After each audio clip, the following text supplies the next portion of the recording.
guys, I'm Joan. And I'm Joanita. And we are students of Ghana Christian International High School. And we urge you all to subscribe to HisGov TV. Thank you. Bye. Hello there. You're welcome to HisGov TV. Before we begin with what we are supposed to look at today, I would like to remind you to please subscribe. Please click on the subscribe button, the red button under this video for us. If you are a first timer, in case you have also subscribed, we thank you very much for your support. This is the only place that you can get history based on the SHS syllables for WASI. We also go beyond that to look at world history and other trending historical issues. Good. So today we have a very important topic which is very dear to my heart. My Liberian people are very dear to me because they have a very they have a history that Africa can learn so much from, so that our leaders do not repeat what happened in Liberia again. So today we are looking at the First Civil War, First Civil War of Liberia. It's very hard for me to talk about these issues because it's heartbreaking, you know. It's so devastating. But my condolence to all those who lost their loved ones in that war. So today we are looking at the Liberian First Civil War. What I will do today is that I will introduce you to the war now, and then the parties involved in the war, and then I'll show you a footage of the war, what really happened. We will go to the ground in there, go back to 2003, thereabout, look at what really transpired, you know, on the field in Liberia. How was the war like? Okay, and then when we come back after the video, we will look at the reasons, the causes of the war, the causes of that war. Then we'll look at the impact of that First Civil War, the impact of that war. So basically, this is what we are going to look at. And then, interestingly, I will also sing for you and for Blandy's song, Liberia. You remember that song? Eh? I will sing it for you as a way of paying our respect to all those who lost their lives, and to remind us as Africans not to do that again. Good. So let's go in there. So basically, we are going to look at the causes of the war. Okay. The First Civil War. Then we'll look at the impact of the war.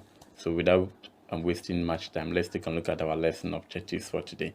So our lesson objectives for today is quite simple.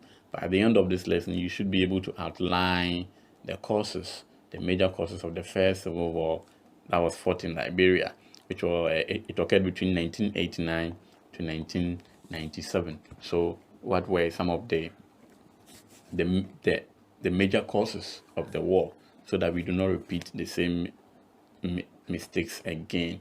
And then also state the impact of the war. We should be able to state the impact of the First Civil War on Liberia and even on Africa at large. Okay, what were the major impact of the war? So basically, these two things is what we are going to look at. So let's begin with our discussion. Good. Now, the war evolved around two people. Before I even start with what we have on the slides, let me state that the war evolved around two people. It evolved around this man. It was this man who started the war. He's known as Charles Taylor. If you happens to know him, you've heard of his name, Charles Taylor. He was from the Liberian descendants. And this man over here, Samuel Doe. So you recall in our previous video about Samuel Doe coup against William Tolbert. So in case you have not watched that video, because that lesson is the background to what we are going to look at today. So go and look at the coup against William Tolbert, which was organized or orchestrated by Samuel Doe, who was then the army officer. So please go and watch that video or lesson. I will include a link in the description. Samuel Doe's coup, because that is the background to all that we are going to look at. If you don't watch that video, it will be very difficult for you to understand the issues that we are going to raise over here. So this man is Charles Taylor. He started the whole civil war. However, Samuel Doe was the president of Liberia at that time when the war occurred. Okay, so this is the man Samuel Doe. He was the president of Liberia when the war or the civil war occurred. So let's go here. Now, the first civil war in Liberia occurred in 1989, between 1989 and 1997. All right. Good. Now, the war lasted for 7 years. All right. The war lasted for 7 years, 7 months, 1 week, and 2 days. You can imagine people dying for 7 years, 7 months, 1 week, and 2 days. It's heartbreaking. You know, it's heartbreaking. Good. Now, Samuel Doe had established a regime of totalitarianism and corruption. Okay, totalitarianism and corruption. You recall in our previous video, which I have added the link in case you have not watched, that William Tobet, who was of the American Liberian descendants, was overthrown by Samuel Doe, even though I initially said that William Tobet was the only American Liberian president who was trying to change the status quo of what had been happening all this while. But he had to pay the price. So he was overthrown by Samuel Doe in a military coup, and he was killed in his executive mansion in Monrovia. And so Samuel Doe now becomes the president of Liberia. Then he goes on a very he undertakes a very strange course. He established a regime of totalitarianism whereby some political parties were banned. There was the press freedom was also there was no press freedom. Some press some newspapers and other press related issues were all banned. Corruption and all these regime led to the civil war that occurred in Liberia. People thought that Samuel Doe was coming to change the narrative because Liberia had been ruled by the American Liberian descendants. And so when an indigenous person, and Samuel Doe being the first indigenous Liberian to become the president, they felt that he was going to change a lot of things. But little they don't know that he was going to be a source of pain to his whole country, whole generation. Good. Now, let's take a look at more. The National Patriotic Front of Liberia, the NPFL, led by Charles Taylor, invaded Liberia from Ivory Coast to overthrow Doe in 1889. That was December. So Charles Taylor here was he worked under Samuel Doe. Okay, and Charles Taylor was accused of embezzling some $900,000, but then he fled the country. Okay, and so Samuel Doe over here wanted to prosecute Charles Taylor for the embezzlement of the fund. Now, what happened was that Samuel Doe ran away. As I said, he fled out of the country to the U.S.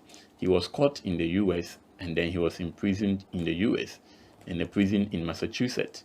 Now, for one or two reasons, Samuel Doe asked the U.S. government to extradite Charles Taylor so that he could face charges in Liberia. For one or two reasons, we don't know what happened. Charles Taylor broke away from the Massachusetts prison, and then when he broke away, he then formed the National Patriotic Front of Liberia, and that party, or should I say, he mobilized people, and then they came in from Ivory Coast to overthrow Doe in 1980. 1909. So this man here began the whole Civil War issue. All right, good. Let's look at more. Now, Doe was captured and executed by the Independent National Patriotic Front of Liberia, INPFL, led by Prince Johnson in September 1990.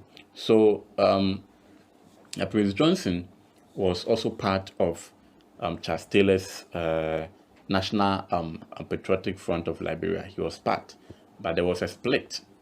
I don't know what really happened between them, but there was a split between Prince Johnson and then Charles Taylor. So Prince Johnson moved away, or he got splitted from the National Patriotic Front of Liberia, organized or formed by Charles Taylor, and he also formed the Independent National. So almost the same, but just that independent has been added to his name. So it was that group of people who came out, or who splitted from Charles Taylor's National NPFL, that actually had the opportunity, if I may call it that way, to kill Samuel Doe in September 1990.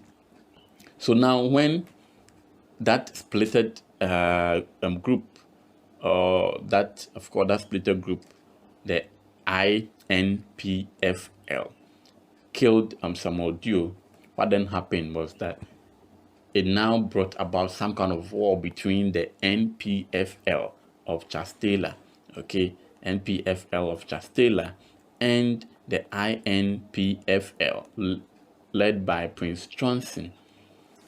These two parties were now fighting for control of the capital. You get the point? These two parties, Charles Taylor and Prince Johnson, were now fighting for control of the capital, Monrovia.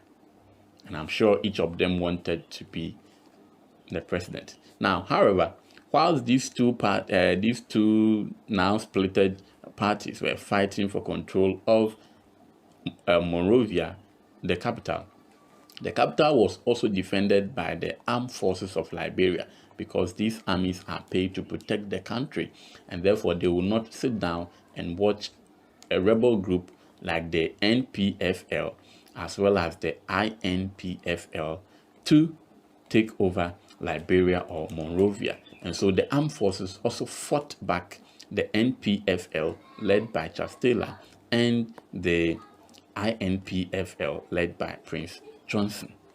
And so you can imagine the scale, how the war is going to take place. Now, again, the armed forces were also supported by some pro-Doe United Liberation Movement of Liberia. So there were some people who were also loyal to Samuel Doe, and they also aided or helped the army to fight off these two rebel groups led by Prince Johnson and Charles Taylor, who were advancing towards the capital. So for now we've had about 4 different groups: the army, the NPFL, the INPFL, and the pro-Doe United Liberation Movement of Liberia. All these 4 factions fighting for one thing. 2 are defending Monrovia and 2 are also attacking Monrovia. And so this war degenerated, and it lasted for 7 years until peace agreement was actually reached between Prince Johnson, Charles Taylor, and other stakeholders. It's a very, very, very, very pity, it's a very, very, very pity, sad story, if I may say. But so before we come to the root cause, the genesis, the strengths, the things that aided the war, that fed into the war, before we look at those issues, watch this video that was shot by a journeyman, and congrats to him. He did an amazing job, very risky for that matter.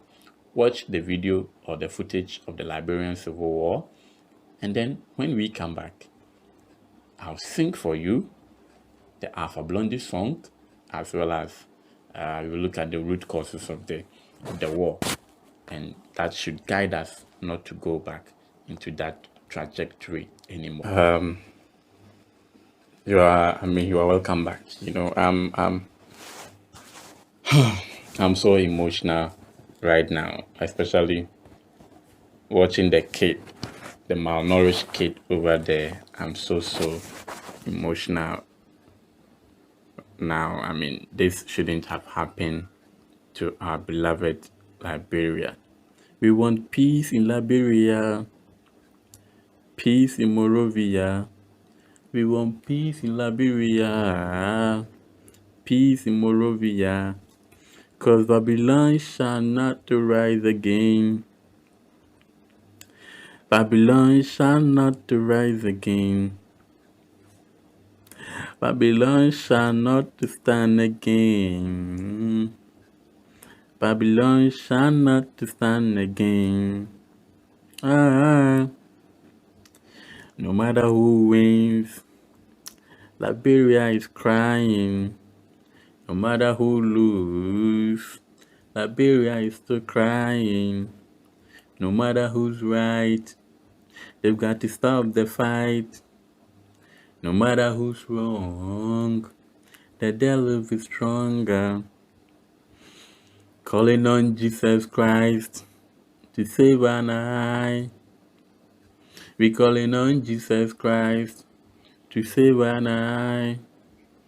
We calling on Allah to save an eye. Cry, cry Liberia. Cry, cry Liberia. Cry, cry Liberia. Cry, cry Liberia. We call on Jesus Christ to save an eye.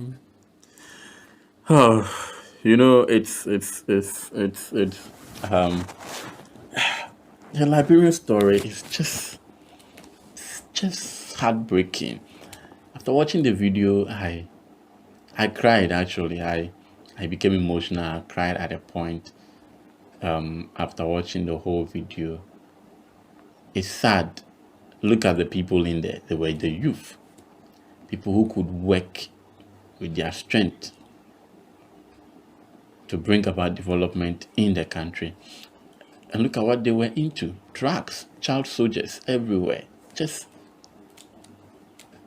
gosh. Good. So let's go in there and look at the causes of the war so that we don't repeat such mistakes again. And that is the beautiful thing about history.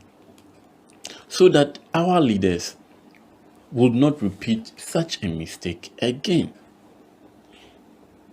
Because that is the only way we can guide ourselves into this.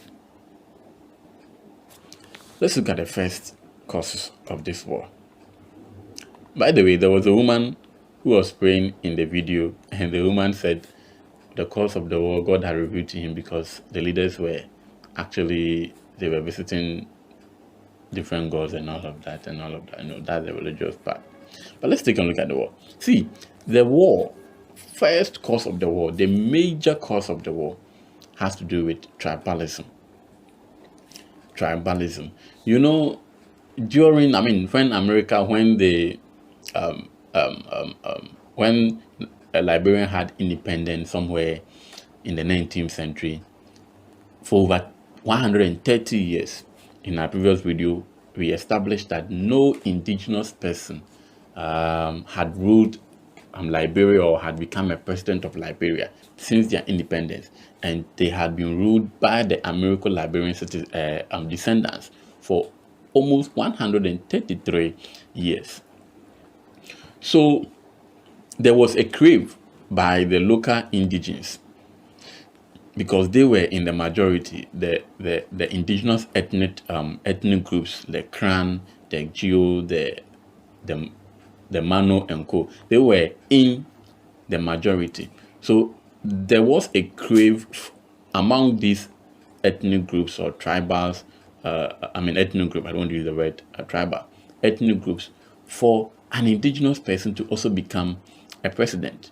So when Samuel Doe, who happens to be an indigenous person, stepped into the scene to overthrow the descendants of the American Liberian, that was William Tobet in this case, he got support from the tribes, the indigenous people. They supported him wholeheartedly because they saw that anyway, we are not going to have an indigenous person who is going to rule us. Not knowing that when Samuel Doe also came into office, and I always say this, human beings as we are all racist. We shouldn't blame only the Europeans for being racist on Africans. We are all racist. We are tribalistic. It's just that we don't have the chance to be. When we get the power, we will become racist, we will become tribalistic. Now, let's look at what Samuel Doe did. You see, when Doe came into office, he was accused of giving preferential treatment to his tribe. And Doe was from the Kran tribe. The Kran tribe. And so other tribes were seen as what? Inferior to the president's own tribe. And so that drew some kind of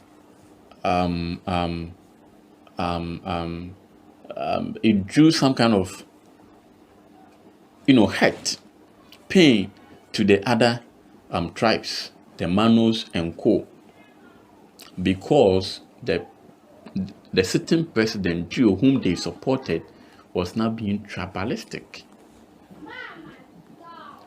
And so the people, the other tribes, began to harbor hate in themselves for Doe's government. And this is an issue that African leaders should, critically take a look at. Because in my own country here, Ghana, they do it. Sometimes political leaders want to ride on ethnicity to win vote. In appointing people to government offices, you realize that these leaders are looking for people from their own tribe. And in my own country right now, when you come, the mantra in the street is that the president has appointed his family members to be in offices or to hold the important offices in the country. So you see, tribalism is something we should all try and avoid. It is not our fault as a people, because these different tribes, even though when you go to the outside world, Africa is seen as one people, but when you come really individually, you have people with different languages, with different culture, with different customs and all of that. Now, all these people were forced, after the partition of Africa, were forced to live under one person. So each of these tribes wants to have their member holding the important positions. Okay, and many wars in Africa were caused by tribalism. Look at what happened in Rwanda, the Tutsi and the Hutu. Almost the same thing is happening in Liberia. Let's move on, because if I say I'm going to talk about this tribe thing, we will not go for it. But let's move on here. You see, the mistreatment of a tribe called the Jaw and the Mano. The Jaw and the Mano tribe. These two tribes were targeted by Doe or Samuel Doe. Why were they targeted? Now, a certain military officer known as Thomas Queen-Wakpa. Now, this military officer, Thomas, was from the Jaw tribe, and he was from the Nimba County area. That was his hometown.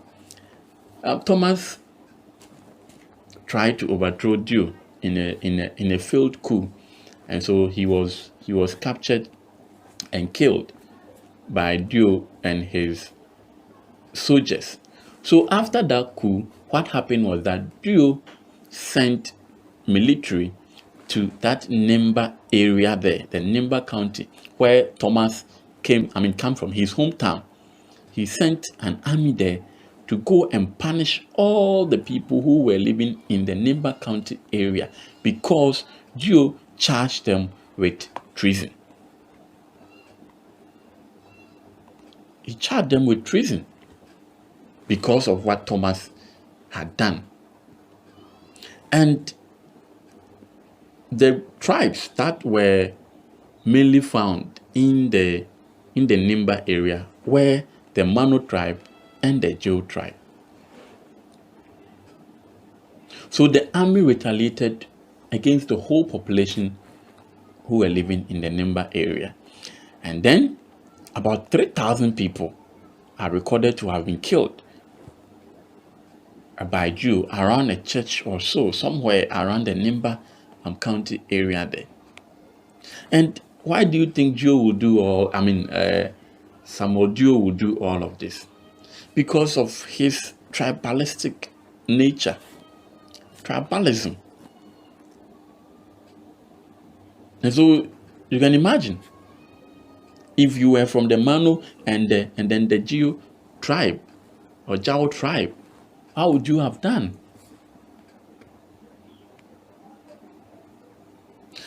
Let's take a look at more of the course. So when this happened, Charles Taylor, remember I've already told you that he broke away from prison in Massachusetts. He also decided to build an insurgent force against Doe and his people. All right. And so what he then did was that he assembled a group of rebels in Ivory Coast, and this group of rebels were mainly from the Gaos and the Manos, the two tribes that Samuel Doe had been targeting over here. He assembled these two tribes, and he called them the National Patriotic Front of Liberia, the NPFL.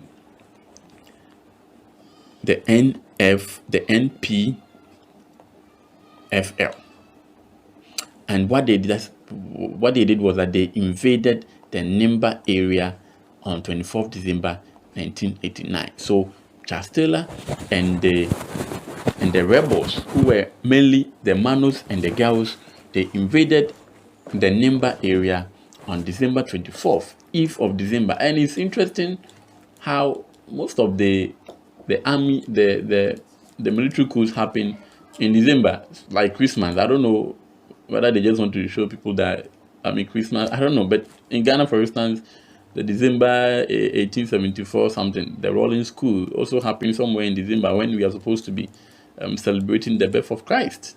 And Christmas, when there is, joy everywhere. So if you were to be in the Mano or the Gao tribe, how would you have done?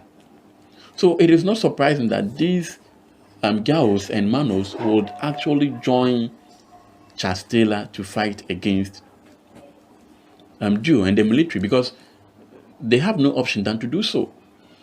And this is caused by tribalism. In Rwanda, the same thing happened. The Tutsi and the Hutu, same thing happened, fighting among themselves. And one thing about these wars is that they are very, very, very, very difficult to stop. Because it is not, these are wars which are not caused by any external factors. They are wars caused by internal factors. So it becomes very, very difficult. And Liberia had to fight for 7 good years before the world could see what was happening in Liberia. You saw that video I showed you. That journalist had to put his life at risk in order to bring to the world what was happening to the people of Liberia. And you saw it. Had it not been that, nobody could have seen the images that we saw. So pathetic. And African leaders should learn something about these tribe. These people, we Africans were forced to live under one person because of the issue of the partition of Africa. And so we shouldn't. And I love the president in Rwanda now. Kagame, is it Kagame? Yes. He says, if you dare makes any noise about tribe, if you say I'm a Hutu, you might be punished. There is no Hutu, there is no Tutsi anywhere. What we have is Rwandans. I am a Rwandan. I am a Ghanaian. I am a Liberian. I am a Togolese. I am a Burkinabe. That is where we should be working towards. And do away with this tribal. In my country, it is here. We thank God that it has not exploded. African leaders can learn a lot from the issue of tribalism that happened in Rwanda. And don't forget that in of course, Liberia. So you see, the Jaos and then the Manos involving in the war, it means that they might wage war against the Crown. That is the president's own tribe. So you see how the war is going to be complicated. You will now come to realize that the war is not even fought among only two parties, but different parties. And all these different parties have different agendas. And the reason is simple. They want to take over. Okay? And so, yeah, that is that. That is that. So African leaders should take something from that. These were the main cause of the war. I will not go further. The main causes of the war was mainly tribalism. Let's look at the impact of the war. Now, Liberia, as at the time of the war, okay, Liberia, the population of Liberia was only 2.1 million people. However, over 200,000 people or Liberians lost their lives. Look at this picture here. So pathetic. Human beings are scattered there. Those who could not run away. 2,000 people out of 2.1 million, and there will even be more, lost their lives. Just imagine the impact. Again, the war displaced million Liberian citizens into refugee camps in neighboring countries, for instance, Ghana. So if you're a Ghanaian, you are very familiar with a place we call the Bujumbura camp, or the Liberia camp, as they normally say, is located in Kaswa. It was as a result of the war. In the course of the video, you saw some people running away. Yes, it was because of the war. And look at them here with their mat and whatever they can carry. Children. This is how Liberia was brought to her knees. Let's take a look at more of the impact. Children were also used as child soldiers throughout the war. Look at them. And you saw some in the video. These children have been dragged. They are on high. They are on drugs. Look at their faces over there. Innocent people. All because of tribalism. All because I am a Kran. Or because I am a Manu. No. Africans should rise above tribalism. We are one people.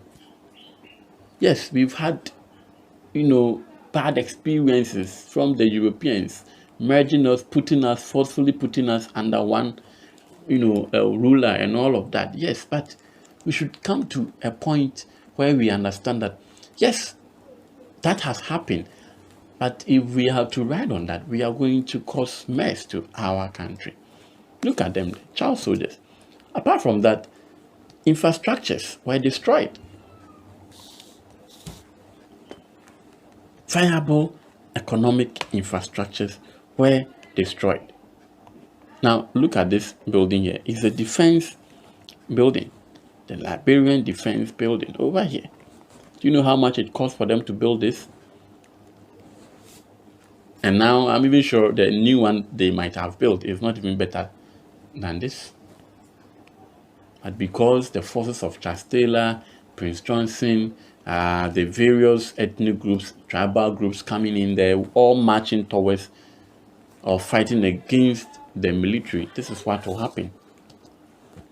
Again, the war slowed down democratization in West Africa and destabilized a region that already was one of the world's most unsteady region. Liberia, after independence somewhere in 1870 something, had always had peace until Doe came with a coup.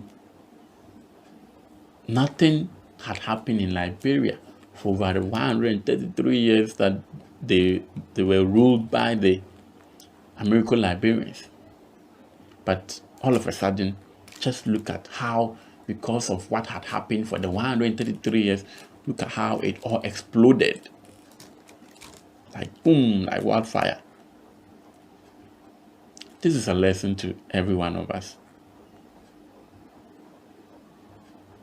We should allow people to participate. Had the American Liberians allowed the indigenous people to form political parties and